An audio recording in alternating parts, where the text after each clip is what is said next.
Moving on to our second game now. We did discuss before that Rob Gronkowski is out, but even with him being out this week, I think that was kind of assumed that he wouldn't be able to play this week. But even with that, the Patriots are meaty favorites, 13.5-point favorites. They have an implied team total of 29 going up against the Los Angeles Rams. That game is in New England, so it makes sense that the line would be so favorable for New England. And whenever we see New England as a heavy favorite, Brandon, the obvious next step is, okay, is this a Blount game? So I'll ask you, is this a LeGarrette Blount game for you?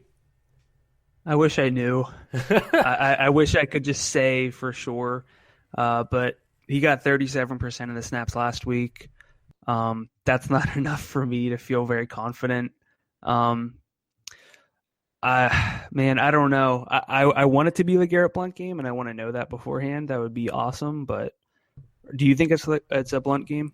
So I value snap rate so highly now. It's something that I didn't really do enough with back in the day, and I think that I might be overcompensating for it now. But he's 6,600, which makes him the same price, or pretty much, as Latavius Murray and Thomas Rawls, who right now are more definitive lead guys within their respective offenses. I know that there are concerns around those guys too, but they're both at home. They're both favored. They may not be as favored as Blount, and they may not have as high implied team totals as him, but I don't know. I can't really get too excited about a guy whose snap rate was 40% in a game where they pretty much handled the 49ers on the road. I do like Blount a lot more at home, so that's something that is in consideration for me at least, but I really can't do it. For me, I guess, I probably can't get behind Blount too much, but I love the Patriots defense this week. Whenever we get a team with an implied team total below 17, my siren kind of goes off.